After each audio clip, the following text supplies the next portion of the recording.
Ya saya jalan panggil Bunda bagi aku.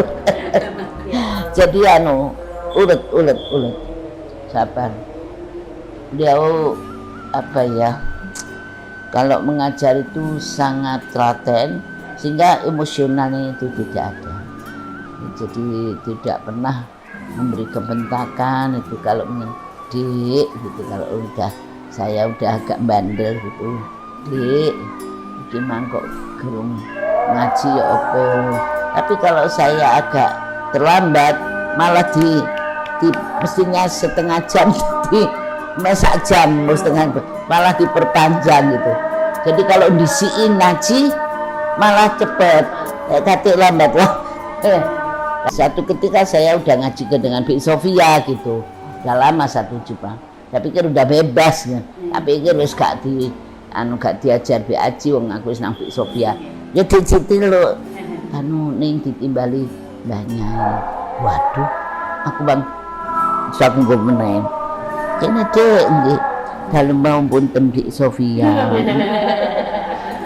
Pun Bik Sofia, Bik Aji men. Kak, wis tak rungokno mangajine nang Bik Sofia iku. Tak rungokno saiki. Itu kan telaten. Ulet.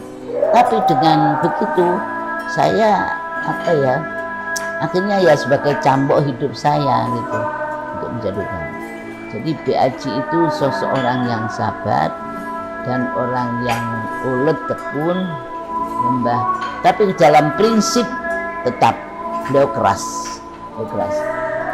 Jadi gak setuju biar dikasih makan, dia tetap nggak mau. Itu Bik Aji itu. Jadi mamanya pernah dikasih jenang saat tampah gitu. Ya gitu.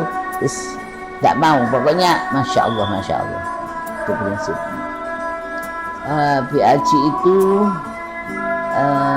kalau aku tidur dibayang.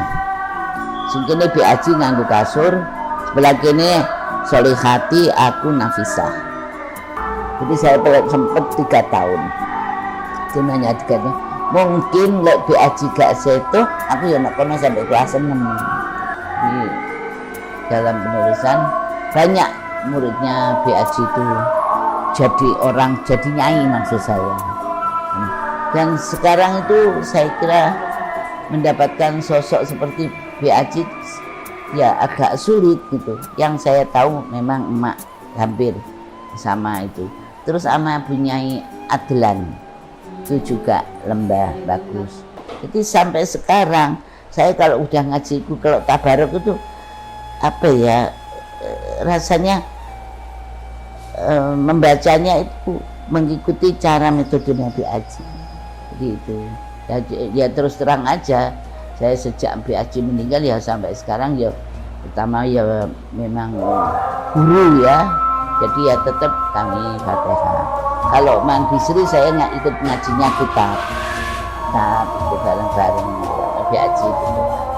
Jadi sosok halus lembah gitu. Jadi sosok itu memang betul-betul mencetak kader-kader semua yang mondok di sana itu di Hasbiah ya jadi Bunyai, hampir semuanya Yudin, terus Buroh ya walaupun nggak punya pondok tapi ya di masyarakat bisa.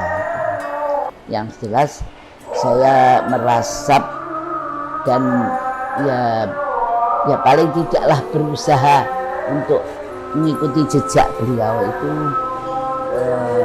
Bagaimana beliau menegur santrinya, bagaimana dia ngajar untuk kesabarannya, keuletannya, terus tekun mengingatkan anak itu. Dulu itu kasih sayangnya itu tidak hanya sapaan tapi juga perhatian. Cuman segitu hebatnya perhatian, kekuatan kekeluargaan yang sangat.